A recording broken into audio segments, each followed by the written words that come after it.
Coming up, your voice, your vote. Show the younger peers that they need to be a part of it and come out and vote. As the polls get set to close in the next few hours across the country, it's neck and neck in the race for the White House. I feel very confident. We went in with a very big lead today, and it looks like Republicans have shown up in force. We must finish strong, and this could be one of the closest races in history. From that contest to the race for U.S. Senate in Ohio, we're covering it all, including local school levies and bond issues.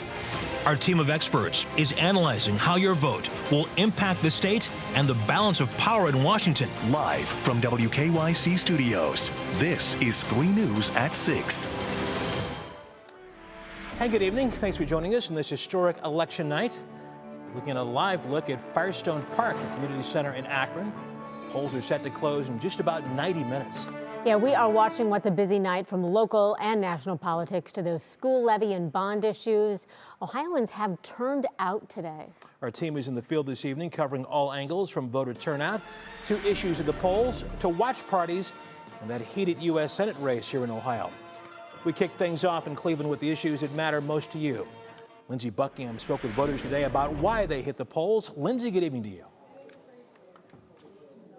Hi, Russ. Well, we're still at St. Mel Parish right now, and we are starting to fill up here. There's about 15 voter booths right now that are taken, but no line, so that's good news.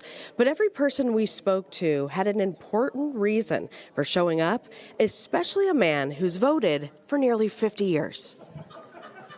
Long lines backed up into parking lots. I think this is the longest line I've ever waited in to vote. And people, young and old, standing in line from Richmond Heights to Maple Heights to Bay Village. Their reasons varied, but all were there to make a difference, especially those like 65-year-old Patrick Brown, who cast his ballot for the 47th time today.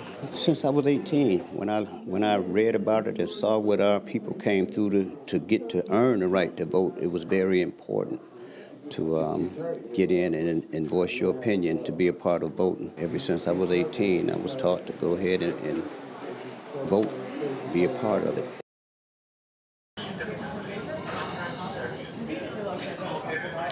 Okay, back out here at St. Mel Parish, no line. That's good news. You still have until 7:30 to come here and cast your vote. But right now I'm going to toss it out to my coworker, Monica Robbins, who's outside the Cuyahoga County Board of Elections. Monica, what are you seeing right now? Well, Lindsay, Cuyahoga County met its goal of 300,000 voters. Just almost 20 minutes ago, they surpassed that to 313,000. 60% have voted today. Again, stay in line at 7:30 if you're still there. And keep in mind, they have been taking extra ballots to places that are running low.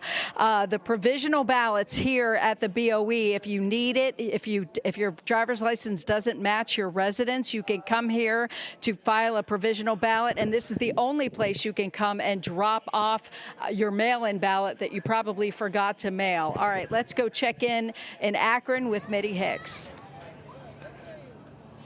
Well, Monica, we are here at Firestone Park Community Center, and behind me you see the shortest line that we've seen all evening long. But we are expecting a longer lines and more crowds today, mainly because only 113,000 people cast their ballots early this year compared to 160,000 back in 2020. And of course, we believe it's because of the pandemic. So behind me, you see those folks coming down in, and this is probably the after work crowd. So we are expecting things to be pretty steady tonight as the polls close at 7:30. But of course, we'll keep you all updated at home. Christy, back to you. All right, Mitty, we appreciate the update. Thank you so much. It has been smooth sailing at most polling locations across Northeast Ohio, but 3 News has learned of some issues at certain spots. You see him right there. Investigator Peter Fleischer is standing by with details. Peter, what have you learned this evening? Russ, when you have this many people voting, there are going to be tiny problems. The biggest issues involved broken scanners. 3 News received several reports of scanners that were tested as recently as last night, of course, only to break down today when they were needed. Bay Village was the first to report these problems. You can see it there. They saw lines as a result of those scanners failing, but the Cuyahoga County Board of Elections was on scene monitoring that process, and repair teams were able to fix those machines within hours. Bedford also saw a very similar issue. 2 of their 3 scanners went down at a polling place this morning, and it did create a logjam as voters tried to cast their ballot. Bedford Mayor Stan Kochi even stayed on site for 2 hours while those issues got resolved, but the site returned to business as usual by the afternoon. Now, 3 News has also gotten confirmation that an Avon Lake polling place dealt with a power outage, but First Energy responded quickly to restore that site. The best news of the day, we've gotten 0 reports of voter intimidation or election security concerns. That was the biggest priority for officials going into the process. So far, they consider today a success. Those polling officials and poll workers doing a great job out there. Peter Fleischer, thank you.